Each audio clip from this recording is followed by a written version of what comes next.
It is chilly out here in Colorado, but I decided, hey, why not make a video? It would make me feel better. Hey there everyone, Times Rhymes here, bringing you another Halo 4 multiplayer video, and this time, before we get into the topic of today's video, I just wanted to say something about my channel really quick. No, I'm not quitting or anything. I know I'm taking a lot of days off recently.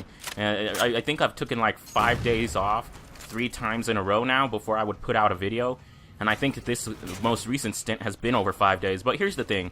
I know I still have 3 missions to do in Perfect Dark, and I haven't done Perfect Dark in over a month. Probably almost 2 months now. So, I know I still have to finish Perfect Dark. And Halo 3 ODST, I believe I only have 4 parts left. Well, or 40 minutes left. I have 40 minutes left out to edit. I still have the whole thing there, and I still have 40 minutes left to edit. And it depends on how certain areas ended up. So if one area ended up like this, then I'll probably have to make it 15 minutes or 10 minutes, who knows. But yeah, there we go. And another thing, I don't know where I'm gonna go with this channel after I get finished with the things that I've already started, you know what I mean? I don't know where I want to go. I'm working on Machinima.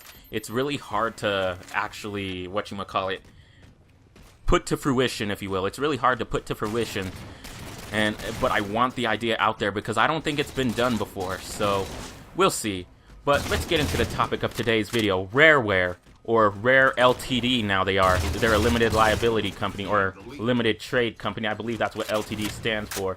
But Rare, you know, they developed all the good games back in the 90s, or what have you, like the Banjo Kazooie, the Banjo Tooie, obviously, Killer Instinct. But let's take a look back at their history just a little bit here.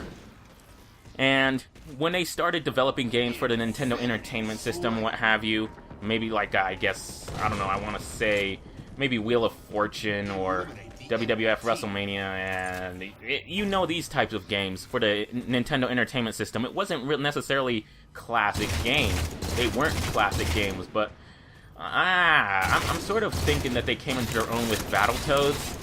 But that's not necessarily the entire truth. I guess when people really started to notice them, they more so really came out with, I guess, I want to say Donkey Kong Country as well. Like, when people really started to notice Rare, they came out with Donkey Kong Country and everybody was satisfied with Donkey Kong Country. And then Killer Instinct, obviously, Killer Instinct 2, Killer Instinct Gold, and Donkey Kong, just the whole Donkey Kong series, really. And then we start getting into the Nintendo 64 with Banjo Kazooie, Diddy Kong Racing, Donkey Kong 64, Banjo Tooie, GoldenEye, Perfect Dark. And notice how these aren't in order. These are not in order at all. But they also, what else do they make here for the N64? I'm trying to think of it.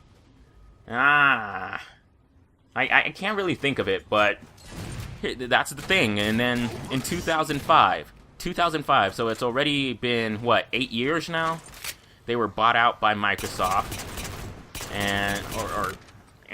or they were purchased by Microsoft, I should say. I don't know if bought out's the right term, so I'm not trying to put anything in anyone's, I'm not trying to put words in anyone's perspective here, but people don't really necessarily like Rare's games anymore. And I can see why. Like, Grabbed by the Ghoulies was actually, Grabbed by the Ghoulies for Xbox One, and, you know what? I actually like Perfect Dark Zero. Perfect Dark Zero was pretty okay. Cameo, Elements of Power, I didn't play it. I played the demo, but I didn't play the full game. But when it came to Perfect Dark Zero, launch titles for the Xbox 360, I actually like Perfect Dark Zero, and I actually had a ton of fun in there. Obviously, it didn't feel as spy-esque, like you're a spy, like Perfect Dark 1. And Perfect Dark 1 overall, I consider a better game. But Perfect Dark Zero had its own fun, and I played that game through and through until Halo 3 came out. And I remember in 2007 when Halo 3 came out 2 years later, I was like, man, people are going to start playing Perfect Dark Zero, and it's a good game just because Halo 3 came out. And then I didn't want to buy Halo 3. Why? I sold my Halo 2. And I was like, you know what? I was done. I stopped playing Halo at Halo 1. And the thing is, when I stopped playing Halo at Halo 1, I didn't have Halo 2, I wasn't planning on getting Halo 3, but what got me into Halo, and this is a tangent, but what got me into Halo was the trailer for Halo 3 in theater mode, and for some reason, that just grabbed my attention, theater mode, when you had all the people from Bungie explaining theater mode. But anyway, back to Rare first, for the topic of today's video. So, yeah, and then they have their Viva Pinatas and what have you, and they actually did release Diddy Kong Racing DS for the Nintendo DS in 2007 while they were bought out from Microsoft. I guess Microsoft allowed them to do that for the DS or something. But pretty much, other than maybe other Viva Pinatas and Banjo Kazooies, or Banjo Kazooie Nuts and Bolts, they really became a Microsoft, I don't want to say punching bag. I don't know what the proper terminology to use for this would be, but they became a Microsoft, well, you know what, I'll just say punching bag because I can't think of another word.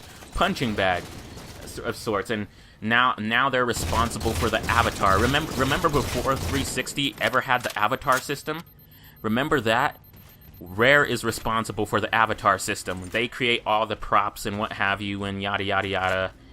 And the Connect Sports and the Connect Sports Season 2 and what have you. Rareware is I want to call them Rareware because my childhood is Rareware is responsible for entertainment in my childhood, but Rare is responsible for Connect Sports and all that sort of jazz. They released Banjo Kazooie Nuts and Bolts in 2008, and people weren't satisfied with that. They were like, this isn't a classic Banjo Kazooie game. And I agree with them. Banjo Kazooie Nuts and Bolts, I only played the demo. I didn't play the full game yet. But after watching the playthrough on YouTube from other YouTubers, it's not... It's a good game. It's a good idea. It's a good game. But it's not a good Banjo Kazooie game. It's not a good... They need to make a good platforming Banjo Kazooie game. I mean, how could you tease us with high resolution and new Spiral Mountain, all pretty in Xbox 360 graphics, only to take us away to, what is it, Showdown Town? And I'm like, wow. They need to make a classic Banjo Kazooie platformer, obviously with modern technology, but here's the point of today's video. I'm watching all these classic Rare games like Banjo Kazooie 1 or Banjo Tooie, and I'm watching playthroughs on YouTube, and all in the comments I see fuck Microsoft. Fuck Microsoft. Was it really Microsoft? I think Microsoft had some influence on it, but usually with game developers, and it depends on your publisher or your parent company, but usually with game developers, you have full creative control. So is responsibility of Rare's downfall in this decade, or I guess I should say since the 2000s, well, Perfect Dark was released in 2000 and so was Banjo Tooie, but Rare's downfall since 2005, is that Rare's responsibility or Microsoft's? I have no idea. I remember, well, this is reading some things that I have read before about Microsoft and other developers, like when Bungie was under their control or what have you. It was more so that Microsoft was just rushing them to the release day and not necessarily having a ton of influence on what they develop. And I don't necessarily know. I'm not in their studios 24/7 during the development cycle of a video game. But what is responsible for Rare's downfall since 2005? Honestly, I mean, again, I personally enjoyed Perfect Dark Zero, but I just acknowledge that it's not necessarily as good as Perfect Dark. But besides that, that was pretty much, and I guess Banjo Kazooie Nuts and Bolts, but that was their only good game since 2005.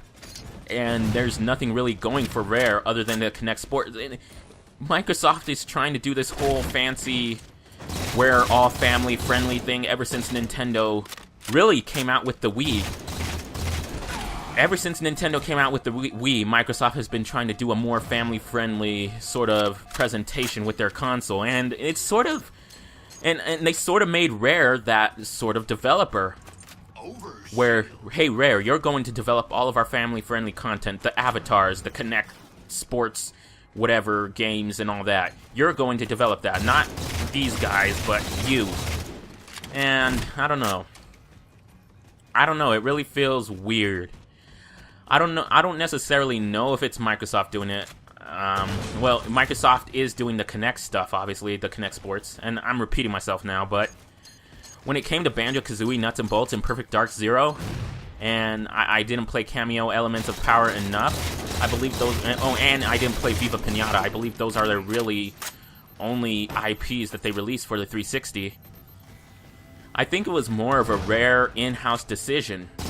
Now, believe it or not, Banjo Kazooie Nuts and Bolts made a joke that at the time of release it was 8 years since Banjo Kazooie had been in a game. Well, guess what? It's already been half of that since Nuts and Bolts, so it's already been 4 years since Banjo Kazooie has been in a game.